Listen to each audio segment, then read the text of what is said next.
Hello, this is Daryl here, sending love as always. Thank you for tuning in.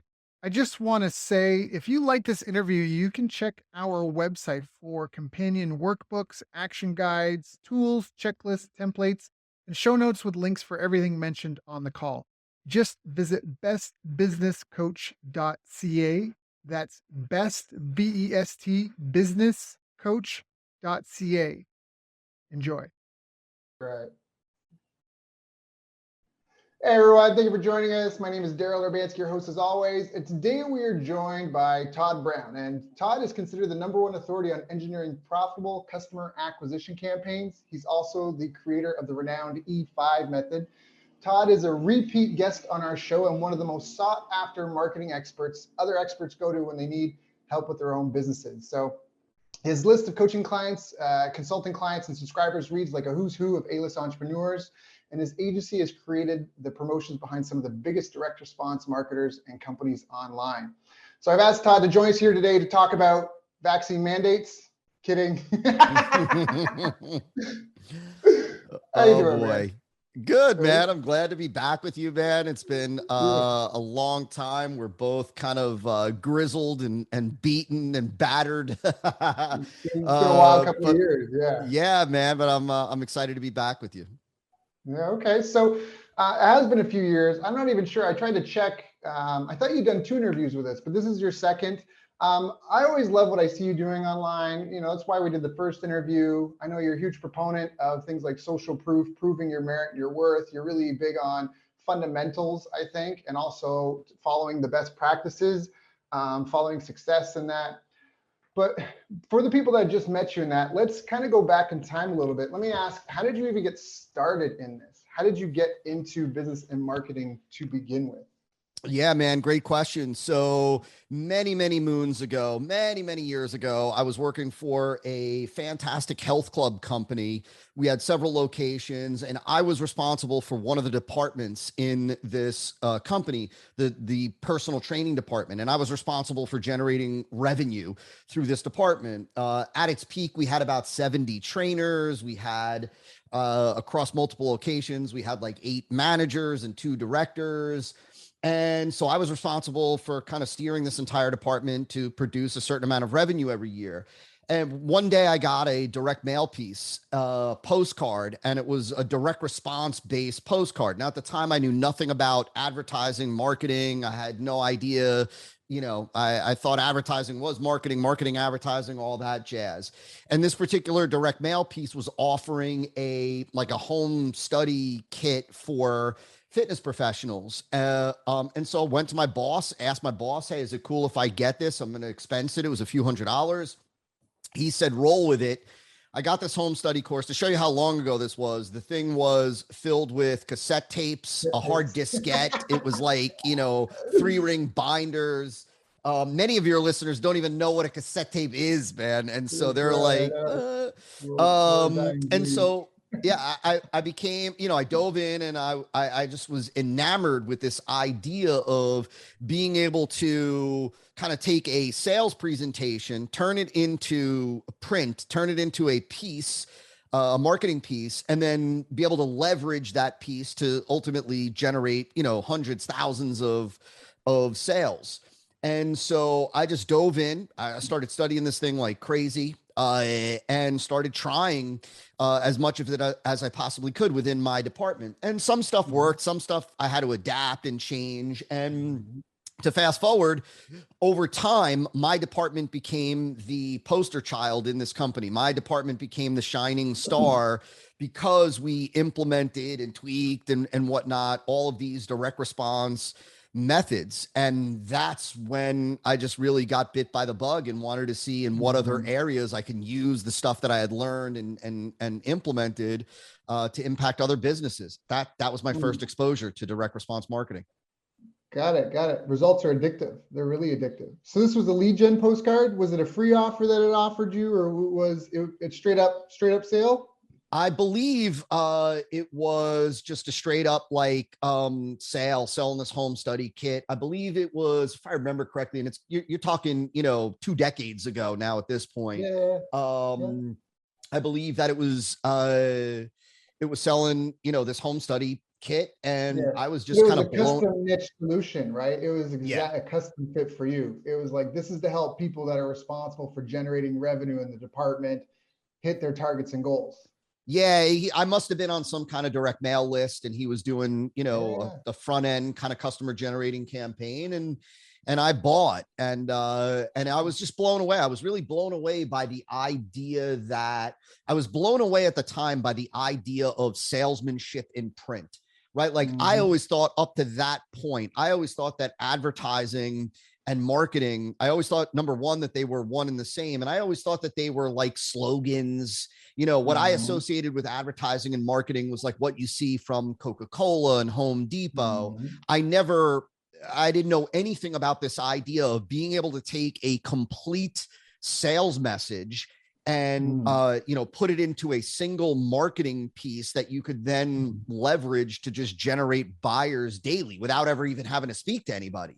And so I was Right, right, totally right, blown away by that idea. right. And yeah, and so I dove in. So that's direct response. What's your E5 method? I kind of have to apologize. I mean, I've known of you for years, and I even follow some of your stuff. But what's the E5 method? Yeah, so I'll give the shortest answer that I possibly can because I don't want to make this a commercial. But so the E5 method is a method based on direct response. It's a method for creating a customer client generating marketing campaign that you can use to bring in new buyers daily from paid traffic, from media buying, uh and it comes from my background. I have a little bit of a unique background compared to the other marketing experts or whatever you want to call them out there, in that the last 2 decades, the bulk of that has been spent with one foot in the, let's call it, the traditional online marketing world, and another foot in the big direct response publishing space. And so Right. I was able to see what were the, what were the best practices in the online marketing world that weren't being used in the big direct response publishing space, and what were the best practices that were being used in the big direct response publishing space that weren't being used in the online marketing world. And I was really able to see Right. the best of both worlds that were missing from each other and bring them together into a single system. And that became the basis of the E5 method. Again, it's just a way of constructing a marketing message that businesses, entrepreneurs can use to generate new buyers, new clients, new customers every day predictably.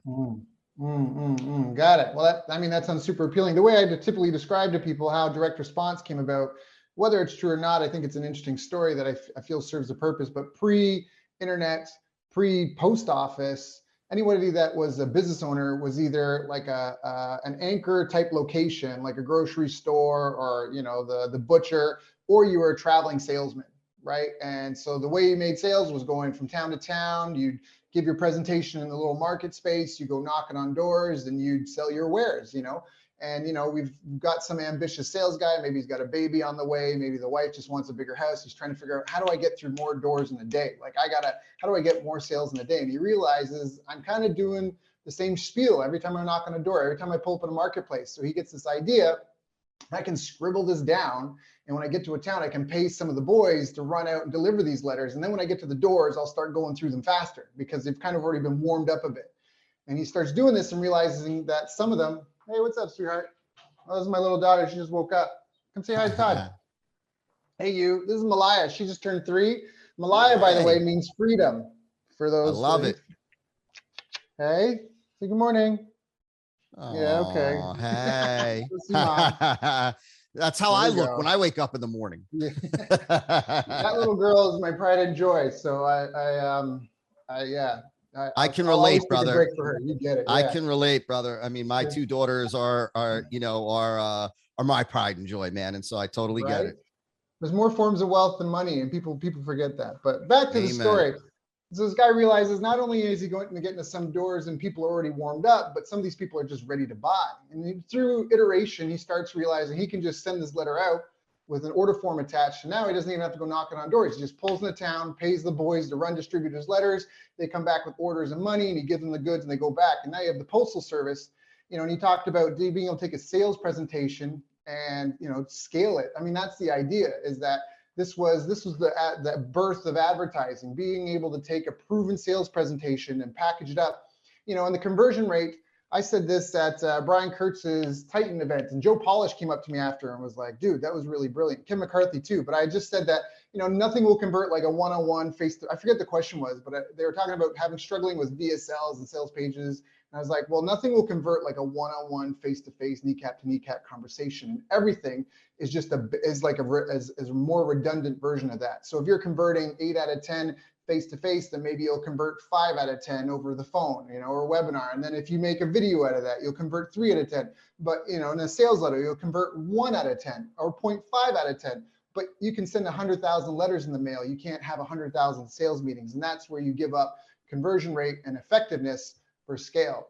Yeah. And so that's why I think what we're talking about is really powerful. But you mentioned bringing kind of the old school world where you could just do that to this new world where people don't want to get a full sales pitch.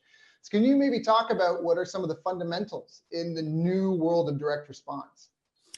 Well, I mean, look, I think that, that's a huge question, and I love the question, man. I think, look, man, I think, and let me say this, while tactics change, as technology changes, consumption habits of consumers change and evolve over time as consumers become more sophisticated and are exposed to, new mediums and whatnot. What doesn't change are the principles of effective marketing and selling.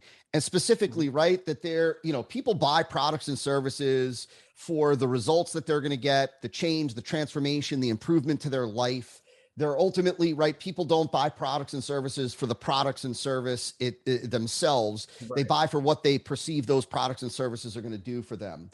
And so I share that in this context because I don't care what you're marketing and selling, what it is that you're offering. Number one, you have to understand the problem that your particular product or service addresses. You have to understand what your prospects dislike most about that. What are the frustrations, issues, problems that your prospects see? How do they describe them? What's their language that they use? And ultimately, you have to be able to show that your product or service can not only solve their problem, but that it does it with some aspect of superiority, meaning that your product or service either delivers the result faster or with less work or with less risk, right? And so at the end of the day, that's why people buy. All the other things like the change in, today we've got video sales letters and years ago we didn't. Today we've got the internet and years ago we didn't.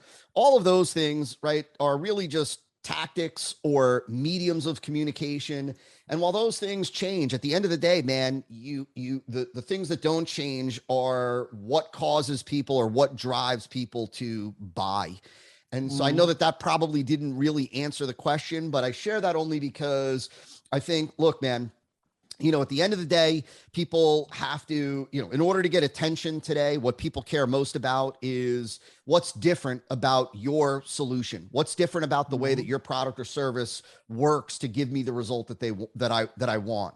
Right? People don't want more of the same. They want to know what's different. Different for whatever reason gives people hope. It makes people feel like maybe the difference in this thing is what I've been missing all along, is what I've left out of everything else that I've tried. And so it's what grabs attention. It's what creates engagement, meaning it's what gets people to engage with your message, to hear more about this difference. And is this difference, does it make your product or service superior to others? At the end of the day, people need to believe the claims that you make about the way that your product or service can work, which is why today we need even more proof to back up our claims and our benefit statements. And then ultimately today we need you need a great offer, what we refer to as a SIN offer, right? You need to make it easier for prospects to say yes to your offer than it is for them to say no to your offer. And so why do you call it a SIN offer? I call it a SIN offer because it's an acronym and it stands for superior, irresistible, and no brainer. And so superior to what? Superior to competitive or competitors' offers. And by the way, let me just say this, that when we're talking about products and services, what most entrepreneurs or aspiring entrepreneurs think about is they tend to think they're only competing with other businesses or entrepreneurs that are selling their exact type of product or service. So for example, let's say you were marketing and selling a software application to get top rankings in Google. Well, the reality is that what people ultimately want that are in the market for that type of software, they want top rankings on Google. They want to be found by prospects searching for their type of business. And so I share that because you're, as a software owner, selling a software to get people top rankings, you're not only competing with other people that are selling software, but you're also competing with agencies that are selling top rankings. And you're competing with people that are offering freelancing services to get you backlinks and whatnot. Why? Because all of those things, a software, an agency, a freelancer to get you backlinks, all of those things are ultimately solutions to the same problem. They're solutions that produce the same outcome. And so I'm sharing that in this context because you are competing with anybody and everybody else that is promising your prospect the same result, even if the vehicle to get that result is different, even if that vehicle is not a software, but is a service or is, a part-time service or is an agency. And so number one, you have to have a superior offer. Your offer needs to be superior in the eyes of the prospect compared to every other option that they have. And superiority comes in a lot of different forms, well beyond the scope of this discussion. And then irresistible. An irresistible offer comes from, number one, the benefits, the results, the outcome, right, that your offer is ultimately going to produce for them. And so the more benefits, the more problems this solution or this offer solves, the more positive results that it produces, the more irresistible it is perceived to be, especially when there is a lopsided value equation, meaning where the price that the prospect is going to pay to take advantage of the offer is far less than the value of the problems being solved and the results and the outcome. And then you've got no-brainer. And no-brainer really is directly tied to two elements of the offer. Number one, it's tied to terms. So in an offer, there's price and there's terms. And today, in today's society, terms of an offer, which I'll explain in a second, it's almost more valuable than is price. Meaning, let's say we were selling $1,000 product. Well, what are the terms? Is it a hard offer, meaning that folks have to pay the $1,000 today? Is it a soft offer where they pay nothing today and only $1,000 in a month, only if they love it? Is it 4 payments of $250? In other words, right? How are they making the payment of the $1,000? And so with the right terms, like let's say a soft offer, pay nothing today, take the product, use it, enjoy it for the next 30 days and only pay if you love it, is an extremely attractive proposition. And when you combine that with a guarantee, and there's, again, lots of different types of guarantees, conditional, unconditional. But when you combine that with a guarantee, you end up with a no-brainer proposition.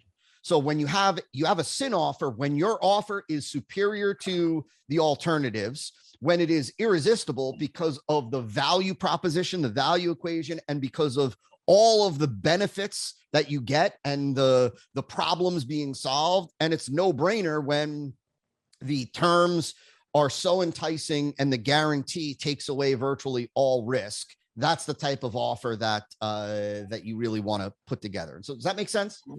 Yeah, it makes perfect sense. Now I want to ask about your breakdown. Do you believe that it's about list, offer, and then copy in that kind of order? I know Brian Kurtz has his own little preferred. Yeah, no, I mean, and Brian is a dear friend. I love Brian to death. And so I've also been out to speak to his crew a few times. for Brian.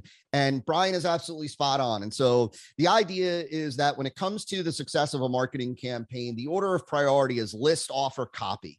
And so list, number one, makes sense, right? Like you have to be talking to the right people. You have to be talking to people that are interested in what it is that you ultimately have to offer, right? Or they have the problem that you are ultimately solving. So I always like to say, like, we could be selling the greatest mixed martial arts training program on the planet. And if we're talking to elderly grandmothers, we're likely, right, no matter how great the offer is, no matter how great the copy is, we're likely going to fall short. And so number one is the right audience. And so sometimes that's referred to the list. Who are you talking to? Number two is the offer. And the offer is more important than is the copy. A great offer can make up for weak copy, but great copy will never make up for a weak offer. The analogy that I love to give, that I've given for years, the example is, if we said to your audience, if we said, hey, we've got two vehicles that we would like you to market and sell for us. The first vehicle is a brand new gunmetal Aston Martin, outfitted with every bell and whistle that you can imagine, gorgeous. Let's just call it a sticker price, 300 grand. And the second vehicle that we want you to market and sell for us is an old, banged up VW truck, rusted, quarter panel, no AC, right. AM, FM radio. Thing is torn like the Flintstones.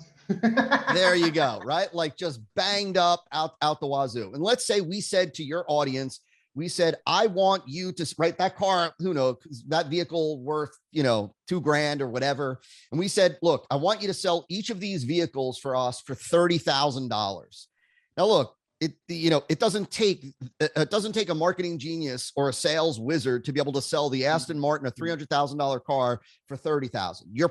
Your biggest problem will be convincing people that it's legit and that it's not stolen, right? Like, you don't need to be a marketing wizard, you don't need to be a sales wizard, right? And you're going to sell that bad boy. But you need to be a marketing and sales wizard to sell that beat up truck for $30,000. And so that may be an extreme example, but that illustrates the fact that when you've got a great offer, right, it can make up for a lot of marketing shortcomings. And so, yes, that's why the offer is more critical than is the copy. Copy should be there to support a great offer, which is why, just as a side note, in the E5 method, when we're engineering an E5 campaign, we begin with, first and foremost, what we call the examination stage. The examination stage is really the best way to put it is, that's where the research is done. That's where we uncover what is it that prospects want, what are their wants, their desires, their emotions, their feelings, what are their beliefs, what have they seen before, what have they been exposed to before, what is the current state that they're in, and what is the after state that they want to be in, meaning, right, like what are they trying to fix and what are they trying to experience. And that's where we do all the research. We examine competitors and their marketing and their offers, and then we examine the product, blah, blah, blah. And then when we get into the engineering, one of the very first things that we engineer is the offer. And so while most entrepreneurs and marketers save the offer for last, or they spend or invest 15, 20 minutes in the offer, and then they spend weeks on the copy, on the marketing promotion, we always start with the offer. And the copy and the messaging is there to support the offer, and it's there to lead prospects to want the offer and then to see the offer as superior, irresistible, and a no-brainer. So what are the other, you said E5, and you gave us examination and engineering. What are we missing? Yeah. So no holding out. It's all yours. So it's a 5-stage process, obviously. Examine, engineer. The third stage is evaluate. And we take this new E5 campaign and we evaluate it in the form of what we call an MVF, a minimum viable funnel. So a minimum viable funnel is the least number of steps or stages, pages, if you will, in a campaign that you need to ensure you have a profitable campaign. And so we roll out this we roll out this new E5 campaign as a minimum viable funnel, and then we evaluate the performance. And we're evaluating the performance again beyond the scope of this discussion, but there are, we look at the metrics to understand, right? Number one, have we nailed it? And then number two, like we'll take the MVF and we'll roll it out. If you have a list, like an email database, we'll roll it out to the email database. We're looking for a minimum of a 2% conversion rate to your house file with a minimum viable funnel. If you don't have a house file, then we go out to cold traffic. And with cold traffic, we're looking for, with an MVF, we're looking for 60 cents back on the dollar. So if we invest $1 in traffic to test, to evaluate this minimum viable funnel, we're just looking for 60 cents back. As long as we get 60 cents or more back on the dollar, I know that we'll be able to turn that campaign into a winner, which brings us to the next stage, which is enhance. And that's basically where we take a proven E5 funnel, the proven MVF that we just evaluated that hit our minimum metric requirements, and then we turn it into a full-blown campaign, like a full-blown E5 campaign, no longer a minimum viable funnel. And then after we do that, we go to the expand stage. And the expand stage is all about expanding the reach of that campaign. So expanding the audience. And that's done through media buying. It's done through, the platforms that we use, the audiences that we target, the budget that we use, and so on. Got it. Now, right now, I got two questions that are in the top of my mind. One is, when you talk about a minimum viable funnel, how close is that lead? How often is it leading to speaking to a real human? And the reason why I say this is, I know a lot of people want to test their campaigns by building a sales page and sending traffic there, but then they're twiddling their thumbs, looking at heat maps, scroll maps, all this stuff, trying to figure out why people did or didn't do something. So with your minimum viable funnels, are you often sending people to a person or a group call of some sort for real-time feedback, or you do straight to like an offer page? Yeah. So great question, man. Great question. Deep question. Number one, I would say that it really depends on the business model, right? So there are some business models that don't use the telephone. There are no, in many online business models, there is no sales department, right? The marketing does the selling through offer presentation. There is no inside sales department or outbound sales department, none of that. And so it really depends. There are some people that just want to sell lots of low ticket products, lots of low ticket courses, training programs in the info space, that sort of thing. And so that's going to have a very different set of campaigns or campaign models compared to, let's say, the folks that are selling agency services or the folks that are selling high ticket offers and whatnot. So it really depends. It depends on price point. If we were selling a $29 product, we're not going to drive somebody to the telephone. If we're selling a $2,999 product, then likely we're going to send somebody to the telephone. So depending on the business model and the campaign model that we go with is ultimately going to determine whether there's a human involved or not. More often than not, there is not a human involved. And so in the typical MVF, sometimes there is, right? Like sometimes there is, but more often than not, there is no human involved. I just want to address one other thing that you had said. And so you said, a lot of people are, because I want to share two really valuable lessons. You said, there are folks that they'll roll out a campaign and then they're twiddling their thumbs, looking at heat maps and analytics and all this stuff. And so number one, I think it's important for folks to understand that when it comes to things like heat maps, analytics and whatnot, here's the reality. Okay. The reality is this, that there are number one, in the world of direct response, all of our decisions should be driven by metrics, not opinions, Right. not assumptions, not guesses, right? Should be driven by metrics. And so that's the beauty of direct response, is that it allows us to make decisions objectively rather than subjectively. Subjectively is when we're making decisions based on how we feel, what we like, what we believe. Objective decision making is when we're making decisions based on numbers and arithmetic, which, by the way, let me give you another list of 3 things that this business is based on. So this whole business, this whole world of direct response marketing is all about psychology, communication, and math, right? Psychology, communication, and math. Psychology of who? Psychology of the prospect. What do they feel? What do they want? What don't they want? What do they look at is a good solution? What do they look at as a bad solution? What have they seen before? What do they look at as old? What do they look at as new? Communication. Based on that psychology, what do we say? What do we say to that prospect to lead them to see our solution as different and superior, right? And then math, arithmetic, and math, arithmetic, right, is all, it's metrics, it's numbers, right? And, you know, now, with that being said, it's important to understand that there are some metrics that are performance metrics, and meaning their value is in simply understanding how well a page or stage or part of a marketing campaign is working. So, for example, opt-in rate. If you have a lead generation page and you're sending folks to a lead gen page, what percentage of people give their email address?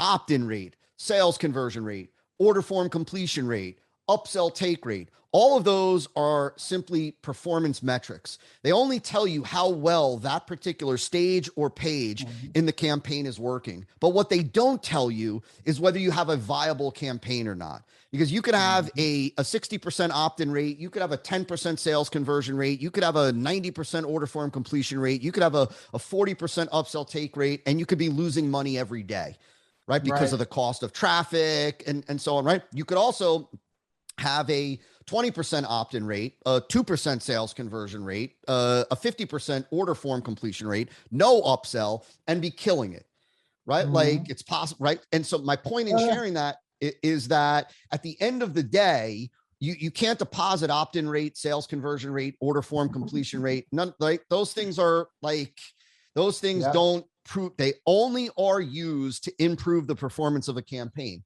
What matters, especially when you're using paid media, when you're doing paid advertising online, when you're using Facebook advertising, YouTube advertising, is how much did it cost me to generate a buyer, and how much did that buyer spend with me, right? That's money what's called in the bank. That's it, man. Money out, money in. I always say, like, look, one of the best lessons that I've learned over these 2 decades, that I scream from the rooftops as often as I can, that I drill into our clients on a regular basis, is that the single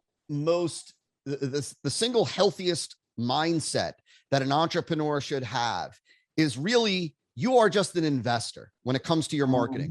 You're an investor. You're investing in the acquisition of assets, just like any other investor, whether that investor is investing in equities, in real estate, in fine art, right? Except for us, the assets that we're investing in are customers, clients.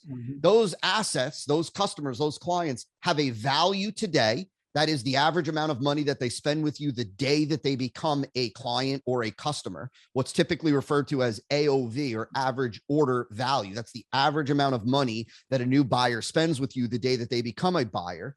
And just like any other asset or any other investor, there is a cost to acquire that asset, right? That's what we call the CPA, cost per acquisition. What does it cost you to acquire that asset? So what does it cost you to acquire the asset? What is the asset worth to you the day that it becomes your asset, the day that the buyer becomes your buyer? And then there is a future value.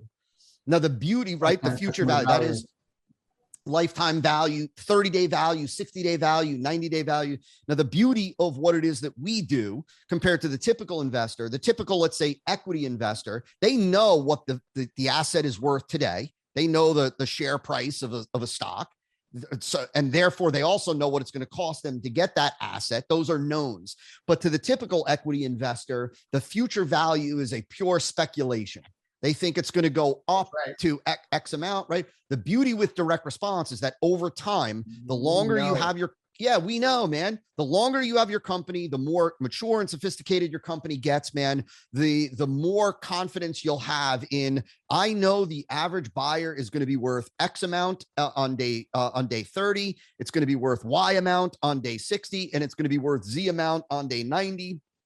Therefore, we're able to make investing decisions based on the value today and the future value. So now at the end of the day, what it really comes down to for those people that roll out their campaign, instead of immediately diving in and looking at heat maps and analytics and all these crazy reports and whatnot, the only thing that matters is how much went out and how much came back. How much did it cost you to acquire a buyer, and what is that buyer worth? If you spend if it costs you $100 to get a new buyer and that buyer spends $200 with you, well, of course it's a no-brainer. I don't care what I don't care what the heat map show. I don't care what the analytics show. I don't care the opt-in rate, the sales conversion rate, the order form completion rate, right? We're good. And that, right? We're good, man.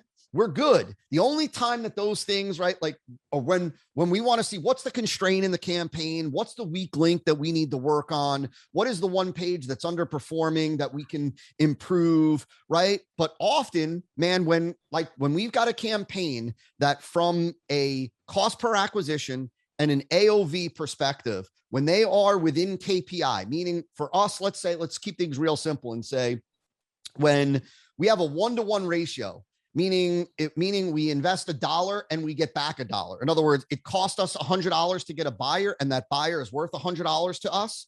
That means that, right, we just acquired a buyer for free. Our bank account is no less today than it was a week ago, except now we have the most valuable asset in our business. And so when we have, I don't care about anything else, man. I don't care. Right. Yeah. No one in my company, nobody on my team will say, but Todd, we only have a 2% sales conversion rate. Don't matter. We're acquiring buyers for free. That's right. That's right. All you got to do, if you want to make $100,000 and you were, selling this $100 product and spending $100 to get a buyer, you just need to get everybody to spend $1. You need to go get 100,000 customers and get them to spend one more extra dollar with you. And there's your $100,000. Now, obviously, support all this other stuff, but that's the principle. The principle is the value is in the long-term relationship, not just trying to get rich quick off of a one-time sale. That's brilliant what you just said. And I want to make sure that everybody gets that, because that's one of the biggest differences between the most successful direct response entrepreneurs and marketers and the typical entrepreneur. So the typical entrepreneur is very transactionally minded, meaning that for the typical mom and pop with the typical brick and mortar location, they want a margin on every single sale. Right. If if they sell something for $100, they don't want to have invested any more than, let's say, 50 to get that buyer, just as an example. Right. And they apply that math or that approach, no matter whether that is the first sale with somebody or whether it's the 10th time that person is buying from them. See, we understand that as investors, the value of the buyer is in what's called the back end. So the front end is the very first transaction that somebody participates in, where they go from being a prospect to a buyer. The back end is every other transaction that they participate in, the second, the third, the fourth, the fifth. Right. The savviest direct response entrepreneurs know that the profit, the money is made in the back end. Therefore, that is why, right, we always look at, well, what's the most amount that I can spend to get a buyer, right? Like I always look at, and this is an important point. I know I'm probably going off the rails here, but it's so valuable for people to get this, that like, look, when, it's been said in the world of direct response that, right, he or she, the entrepreneur who can afford to spend the most to get a buyer wins, period. He or she who can afford to spend the most, not the least, the most to get a buyer will win. Why? Because you can spend more to get a visitor to your website. You can invest in things that other entrepreneurs and marketers, that your competitors can't do. You also can, you also can have marketing that is not nearly as effective. In other words, if you can spend $100 to get a buyer and I could spend 200, that means I could have marketing campaigns that operate at half the conversion rate of yours. And I'm golden, right? You're I'm golden. And so I can spend more, I can pay more to get a visitor. I can have marketing campaigns that work half as well as you can. And so my point is that at the end of the day, the more I can afford to spend, the easier this game becomes. And I can spend more based on the value of that asset, the value of the asset the day that they become a buyer and their future. Meaning, if I can get people to spend more and more and more as I deliver more and more value to them, they become worth more to me, those assets. And then I can spend more or invest more to get those assets. That's how you grow a business.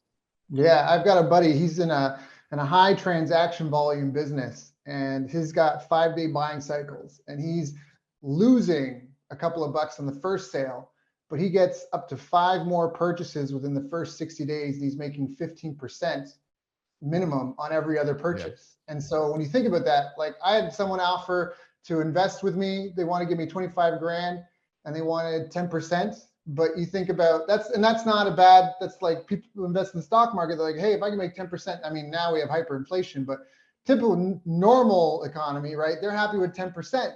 This guy's making 15% in 5-day cycles because of the high free. At that rate, you got 5-6 cycles in a month. You're golden. Yeah. So I love. Yeah, people need to understand. People need to get what you're saying, really, because I wish I learned that much earlier, right? Like, you know, the idea you said a couple bucks. You know, it's very common, even in our core company, and for all of the biggest direct response driven companies that I work with, it is normal to go what's called negative on the front. So you had mentioned earlier, one of my clients, Agora, this behemoth in the world of publishing, $1.5 billion a year, you know, 1.5, the 800-pound gorilla in that world. So it's not uncommon for them to not get to break even on the acquisition of a client for 6 months. Meaning, right, like they don't recoup their money, their investment to acquire a buyer for 6 months, right? But why are they willing to do that? They're willing to do that because of exactly what you said, because they know that at month 6, 7, 8, 9, 10, they're gonna make money. They're gonna profit on that. They have the cash flow. They know their numbers, right? Therefore, they're willing to make the investment. And so, right, like at the end of the day, it's also why they have taken over and gobbled up all their competitors, because while their competitors are like, hey, we can afford to spend $50 to get $50 to get a buyer. And they like, come along. Pay you $100 for every buyer you get. they're like, look, exactly. They're like, look, man, we're going to spend $250 to get a buyer. You can only spend 50. You're game over. You can't hang with us. Just sell me your leads. Just sell me your leads. Go relax on the beach. They'll say here, right, you either sell us the leads or we're going to buy your company or put your company out of business. You choose, and that's the nature of the beast. I love it. I love it. I love it. I mean, this is good. So, I had a couple other questions, but I really actually want to dive in on this now. Let's talk about troubleshooting. Like what holds most people back? Is it this investor mentality? Is it spending too much time on a funnel? Like, what are the top 3 to 5? You know, I know you've got a hard time limit, but like, what are the top 3 to 5 things tripping people up, holding them back? Yeah. So number one is that today in most markets, especially the competitive saturated markets, most people just struggle to produce a marketing message that converts well enough to be able to pay for traffic generation. So in other words, like, look, man, today's consumer is highly skeptical, rightly so. Is in some markets, they're extremely jaded. They've been exposed to a lot of overhyped promises which were never delivered.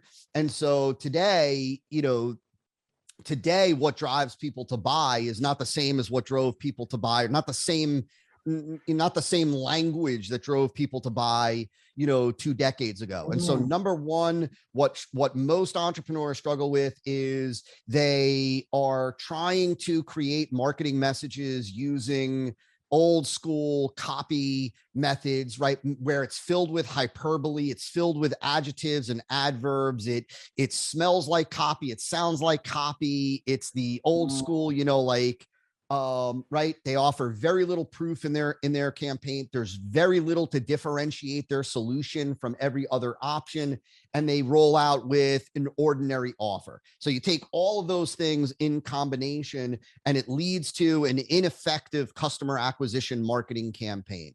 That's the number one thing that holds the majority of people back. Number two, I would say, just off the top of my head, is a lack of marketing focus. And what I mean by that is that there are a lot of different ways to acquire buyers. There are a lot of different marketing models. Last time I listed them out, it was something like 26 different marketing campaign models that were well known out there. Just because there are lots of different ways that work doesn't mean that you should be using all of those ways, right? Just because look, just because you hear about somebody using a tactic or a strategy that is effective, that doesn't mean that you should be using that tactic or strategy. And so what I find is that there is a lot of marketing inefficiency, meaning that let's go back to our friends at Agora. If you look at Agora, they have a very particular marketing model that they use to acquire buyers. They tend to be video sales letters with a long form version of that. And they tend to be sub $97. So under $97 on the front end. What you don't see from them is they're not bouncing from that marketing model over to multi-part video sequences. They're not using survey campaigns. They're not using, there's nothing wrong with survey. There's nothing wrong with, challenge campaigns, but they understand that there is value in focus in terms of efficiency. Because they use the same model over and over. It works. They use it over and over. They become more efficient, more effective. They learn the nuances. They learn what works, what doesn't work. They've got it down to a science. Too many entrepreneurs are bouncing from one model to another model, to another model, to another model, thinking that the magic is in the model. They hear somebody talk about them getting great results from webinars, and they think the answer is a webinar. Or they think challenge. They think I'm going to go do a challenge. And when really the reality is that there's no magic in the model. The magic is in the message. It's in the message. It's in the message.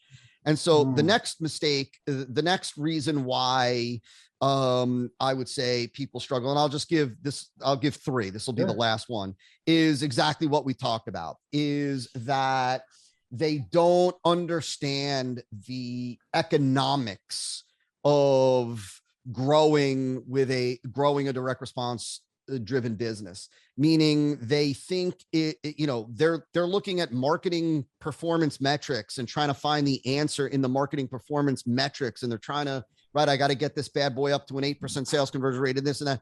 When really what we're all playing is an economic game, is a game of financial exchange.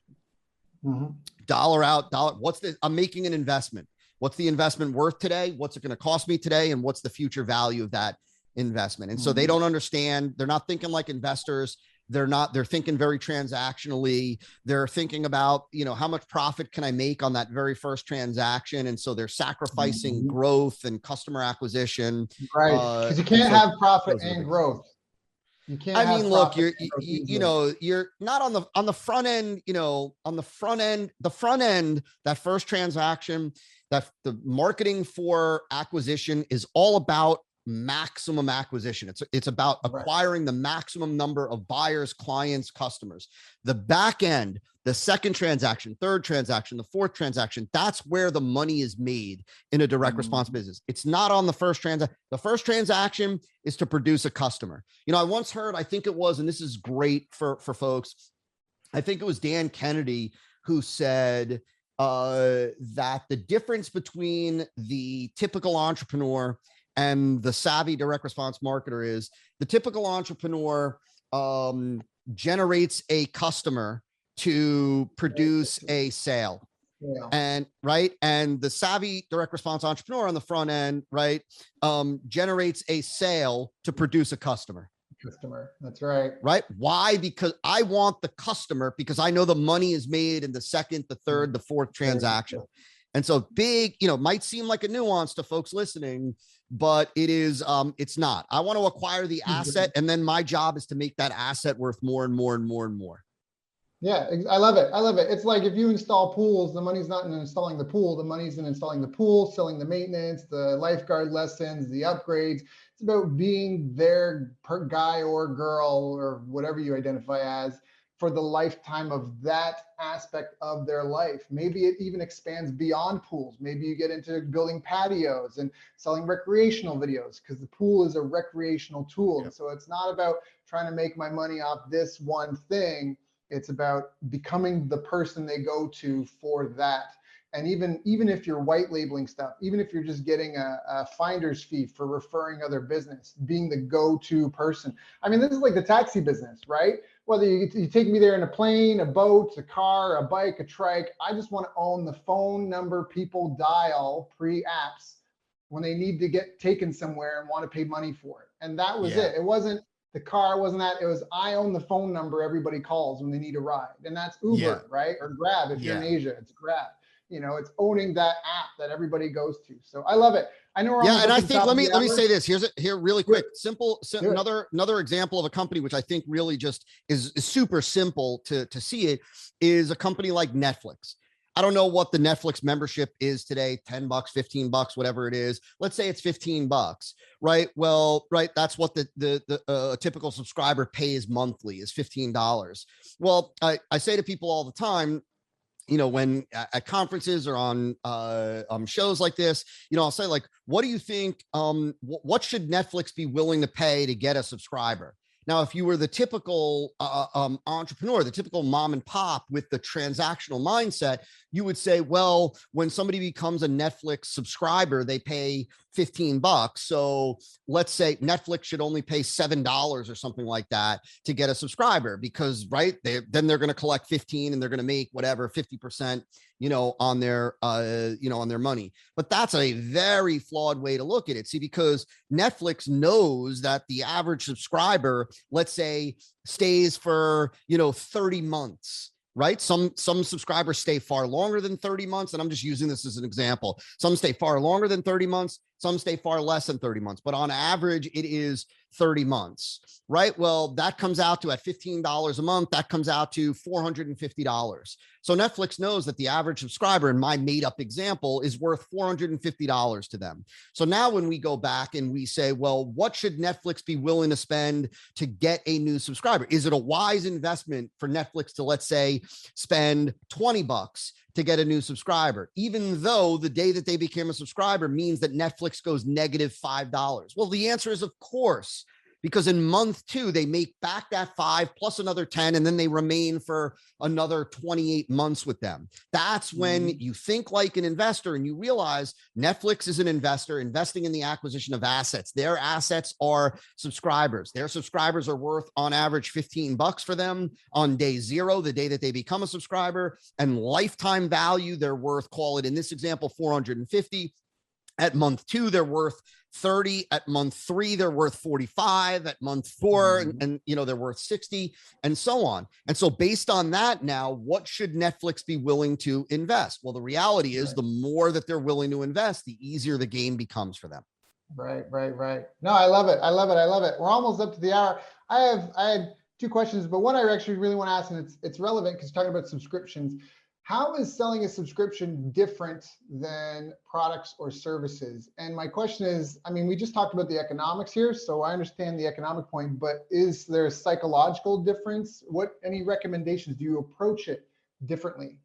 Yeah, that's a great question, man. So I would say it depends on the subscription. To give an example, right? So it depends on the, sometimes it's referred to as a continuity program subscription. It depends on what the subscription is. So let me give you an example. Let me give you two examples, and there's certainly more nuances than just this. But let's say it's a subscription like Netflix, where what you pay today is what you pay today, and what you get for what you're paying is the same every month. You're basically just paying to continue to get access, like at a health club, let's just say. But then there's also subscriptions like newsletters, where I'm going to get a new, let's go back to Agora, where I'm going to learn about investing. You're going to give me investing tips. You're going to give me stock tips or whatever it is.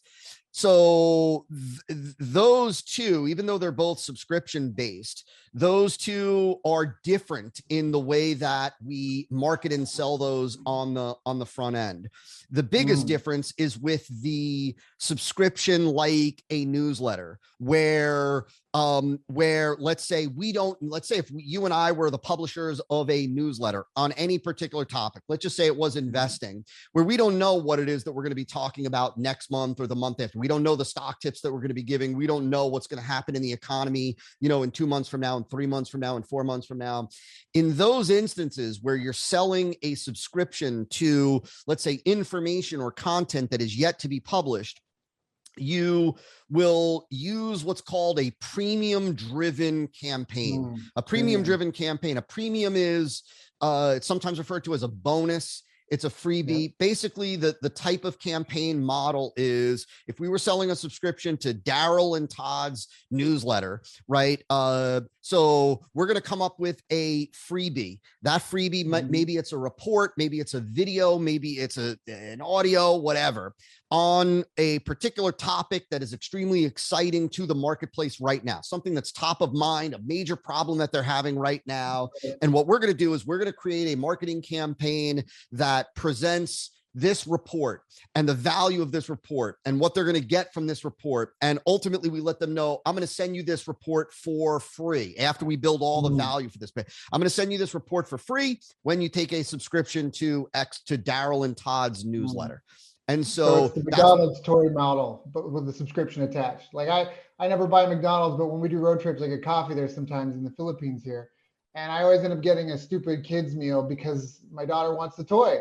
And right, the meal doesn't even necessarily eat the meal. It's the toy that gets me to buy. Yeah, you're basically selling the prospect on the premium, and they can only get the premium when they take the subscription. So this premium, you're going to get this for free. And sometimes what you see is you get this premium for free, and I've got a second premium and third premium. You get these 3 premiums for free when you take your subscription to XYZ newsletter. What that does, because in those instances where we don't know the content that we're going to be publishing in 2 months or 3 months, it's hard to build value around something that we don't know what we're going to be talking about or presenting in 2 to 3 months. So what we do is we take a premium, and we're able to now focus on concrete problems that this solves, concrete benefits, outcomes, results. We present those up front, get them excited about that, and then let them know you're going to get this for free when you take a subscription to XYZ. Got it. So how is it different with the same access? Same access, you're selling the transformation and end result, or you would still do the premium approach? No. So when you're selling them on the same thing over and over, you don't need a premium driven lead, right? Because there is a concrete outcome, result, transformation, change that you can present. So selling a subscription that is where they're getting access to the same thing month after month is much more akin to selling a one-off product than it is to selling a subscription. Got it. Okay. Todd, I could sit here, pick your brain for days, but I know we got a hard stop and I want to respect your time. Obviously, I think anybody that's listening to this was a great information, like just nugget ridden interview. You might want to listen to this more than once, make sure you get all the notes. But for people that want to know the next step, what do they do? What do they do next? So a great spot to go is for folks that want to learn more about the E5 method. I believe the team's got a great offer. I think they just cover $10 or something like that. They can get a physical copy of the book and a bunch of video trainings at E5 Bundle. Might be e5bundle.com. Let me actually confirm that before I give out that URL. Sure. E5. You can also look at Todd Brown on social media if you need to. Follow him. He's kind of everywhere. He's omnipresent. Guy's been around for, I don't know, we're starting to get aged here. So Yeah.